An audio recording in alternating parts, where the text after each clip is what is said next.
Hello বন্ধুরা, রহস্যময় কালো ছায়ায় তোমাদের সবাইকে স্বাগত। চলে এসেছি আজকে আমি আরেকটা নতুন গল্প নিয়ে। তো কানে হেডফোন লাগিয়ে চলো আমার সাথে রহস্যময় দুনিয়া রোমাঞ্চকর গল্প শুনতে। গল্প পাঠে আমি পায়েল, ক্যামেরায় সঙ্গে রয়েছে ডিজে। শুরু করছি আজকের গল্প। অনেক দিন আগে, অন্তত বছর 50 হবে, পুরনো রাঙামাটিতে এই আশ্চর্য ঘটনাটি ঘটেছিল। রাঙামাটি তখনও পানির নিচে তলিয়ে যায়নি। গাছপালা, পাহাড়, কর্ণফুলী, চেঙ্গি নদী ও সংরক্ষিত বন নিয়ে রাঙামাটি ছিল মোহনীয়। লোয়ার রাঙামাটিতে সপ্তাহে একদিন বাজার বসত। চেঙ্গি নদীর মুখে বসত একদিন। লোয়ার রাঙামাটিতে হাসপাতাল, ঘরবাড়ি, খেলার মাঠ আর ছিল দোকানপাট। সারাদিন লোকজন থাকত। চেঙ্গির মুখ ছিল একেবারে নির্জন। আশেপাশে ঘরবাড়ি ছিল না। কঞ্চিত লোকজন আসা যাওয়া করত। ছোট একটা ঘাট ছিল। সেই ঘাটের নাম ছিল পরিঘাট। আমি জানি না কেন ওই নাম। চেঙ্গির মোহনা থেকে একটু উজানে ছিল সেই ঘাট। ঘাট থেকে কুলে উঠলেই রিজার্ভ বন। গাছপালায় ভরা সংরক্ষিত বনে ছিল বড় বড় গর্জন, চাপালিশ, তেলসুর, চম্বল, শিলকরই। ঘাটে একটা নৌকো ছিল বাঁধা। কখনো কখনো থাকতো, কখনো আবার থাকতো না। শীতকালে সেই ঘাট হেঁটে পার হওয়া যেত। ওদিকে কর্ণফুলী ছিল গভীর। সন্ধ্যের পর পরীর ঘাটের পথে খুব দরকার না পড়লে কেউ পা ফেলত না। কারণ হলো সেই নাম। কে জানে, পরী নাকি অন্য কিছুর জন্য। পাহাড়ে জঙ্গলে অশরীরী তো থাকেই, মাঝে মধ্যে ডাকাতও হানা দিত। আমি এই কাহিনী শুনেছি 80 বছরের বুড়ো গুড়াধন চাকমার কাছে। সেই গুড়াধনের বয়স তখন 17। তখন এক ব্যবসায়ী সেই ঘাটে শেষবারের মতো অশরীরী দেখা পেয়েছিল। তাহলে সেই কাহিনীটি এবার শোনা যাক। আমি যেমনটি শুনেছি ঠিক সেরকম বলার চেষ্টা করছি। সে বছর খুব বর্ষা হয়েছিল। তারপর এলো ঝলমলে শরৎ। সেই শরতের শেষ। আকাশ ঝকঝকে পরিষ্কার। কেউ যেন সারাদিন ধরে পালিশ করে রেখে গেছে। দক্ষিণ থেকে হাওয়া বইছে মৃদু মৃদু। পঞ্চমীর চাঁদ ঝুলছে আকাশে। চেঙ্গির উজান দিকে পালতোলা নৌকোর মতো চাঁদটি ঝুলে পড়ছে, তেরছা আলো দিচ্ছে। সেই চাঁদ নদীর স্বচ্ছ পানিতে রূপোর দুলের মতোই দেখাচ্ছে। এখানে ওখানে টুকরো টুকরো খুব হালকা কুয়াশা জমেছে। যেন জামদানি শাড়ির এক প্রান্তে গাছের ওপর ঝুলছে। ঘাটে মাঝি নেই।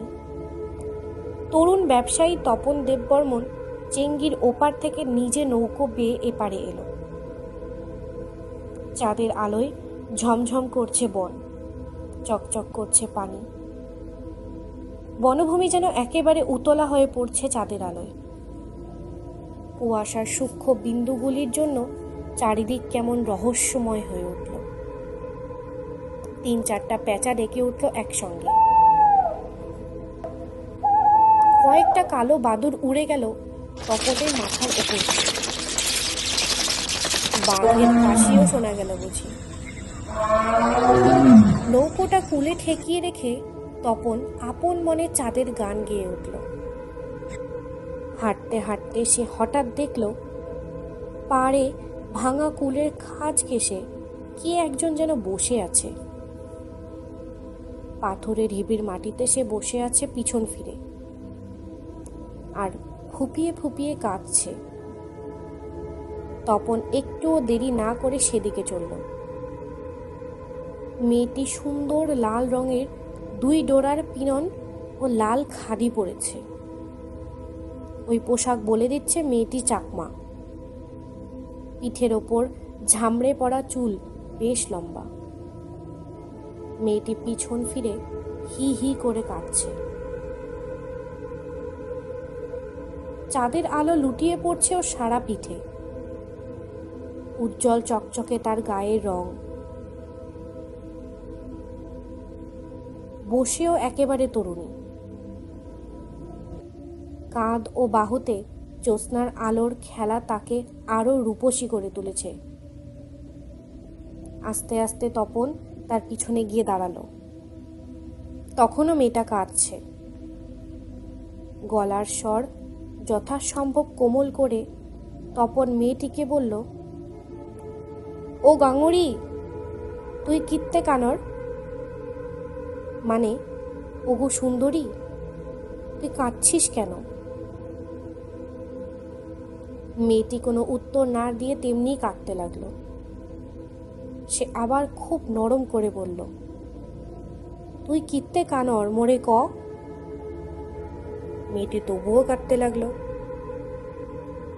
কোনো উত্তর দিল না। সে আবার বলল, দয়াগরি মেকো, কিত্তে কানর? মানে, দয়া করে বল আমাকে, তুই কি জন্য কাঁদছিস? মেয়েটির কাছ থেকে এবারও কোনো উত্তর না পেয়ে সে আবার বলল, এখানে এভাবে একা একা বসে থাকা ঠিক নয়। কি হয়েছে আমাকে বল, আমি কিভাবে তো সাহায্য করতে পারি। পথ হারিয়েছিস কিনা, নাকি নদীর ওপারে যাবি? না হয় আমি পৌঁছে দিচ্ছি।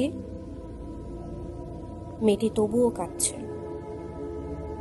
তপন আবার বলল, আমি না হয় ঘরে পৌঁছে দেব, অন্তত আমার দিকে একবার দেখ, আমাকে সাহায্য করার সুযোগ দে।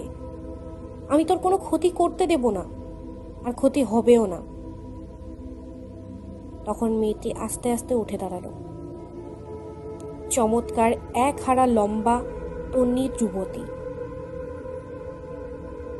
চাঁদের আলোয় ঝলমল করছে তার গায়ে দুধে আলতার রং ও তার পোশাক।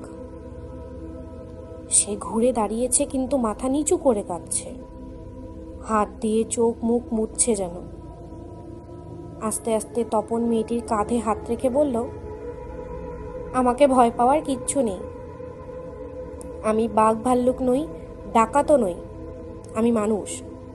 দরকার হলে আমি ঘর পর্যন্ত পৌঁছে দেব। তার আগে দয়া করে কান্না থামিয়ে কি হয়েছে আমাকে বল। আমাকে বন্ধু বলে মনে কর নিজের। আমাকে ভয় পাওয়ার কিচ্ছু নেই। তারপর মেয়েটি আস্তে আস্তে মুখ তুলে তপনের দিকে তাকালো। অমনি তপন বজ্রাহতের মতো চুপ হয়ে গেল। সে দেখল মেয়েটির চোখ, মুখ, নাক কিছুই নেই। তার মুখখানা ডিমের খোলের মতো ল্যাপা পোছা ও ধবধবে সাদা। সেরকম অদ্ভুত মুখ সে কখনো দেখেনি এবং কোনোদিন কল্পনাও করেনি। আর সঙ্গে সঙ্গে সে চিৎকার করে দৌড় দিল। নদীর কূলের খাড়ি থেকে ছুটতে ছুটতে সে নদীর কূলে উঠল। তারপর বনের গাছপালার ভেতর দিয়ে ছুটতে ছুটতে সে বড় রাস্তার কাছে পৌঁছে তার মাথার মধ্যে কেবল ওই নাক, মুখ, চোখহীন চেহারা ছাড়ার কিছুই ছিল না। জীবনে সে এমন অসম্ভব ঘটনার মুখোমুখি হয়নি কখনো, গল্প কাহিনীতেও শোনেনি। ছুটতে ছুটতে সে পিছনে তাকাবার সময়ও পায়নি। আশেপাশে কি আছে তাও দেখার দরকার মনে করেনি। শেষে বড় রাস্তায় পৌঁছে কুপিবাতির আলোতে বসে থাকা একটা লোককে দেখতে পেল। সে কি সব নিয়ে বেচা বিক্রি করছিল। তপন তাড়াতাড়ি তার কাছে ছুটে গেল। লোকটি মাথা নিচু করে টাকা পয়সা গুনছিল। তপন লোকটির পায়ের কাছে পড়ে আ আ গো গো চিৎকার করতে লাগলো। লোকটি বলল, কি কি হয়েছে? কি হয়েছে তোর? অমন করছিস কেন? কেউ মেরেছে তোকে? নাকি টাকা পয়সা লুট করে নিয়েছে? নাকি খুন করতে চেয়েছে? না না, কেউ মারেনি, খুন করতেও চাইনি, লুটপাটও করেনি, শুধু শুধু ওই নাক চোখ মুখ। শুধু কি নাক চোখ মুখ চেপে ধরে মেরে ফেলতে চেয়েছিল? না না, খুন নয়, ডাকাতও নয়। আমি দেখেছি একটি একটি গাঙুরি মেয়ে, তার আমি আমি বলতে পারবো না সে আমাকে কি দেখিয়েছে। অমন মুখ আমি জীবনেও দেখিনি।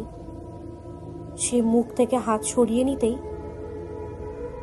কি দেখিয়েছে সে? এমন তোকে কি দেখিয়েছে যে তুই অমন ভয় পেয়েছিস? তারপর সেই লোকটিও নিজের নিচু মুখটা তার দিকে তুলে বলল, এরকম এরকম মুখ দেখিয়েছে আমার মতো? তপন কপিবাতির আলো ও চাঁদের আলোয় দেখল লোকটির মুখও ডিমের মতো ল্যাপা পোছা, সমান সাদা এবং অপ্রাকৃতিক। অমনি বাতিটাও দপ করে নিভে গেল। তো বন্ধুরা, কেমন লাগলো আজকের গল্প আমাকে কমেন্টে জানাও।